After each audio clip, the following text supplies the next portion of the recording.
தீபம் தினம் ஏற்றுவோம், நம் அருளப்பர் புகழ் பாடுவோம்.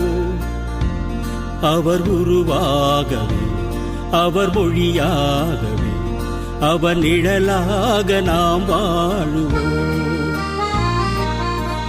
தீபம் தினம் ஏற்றுவோம், நம் அருளப்பர் புகழ் பாடுவோம்.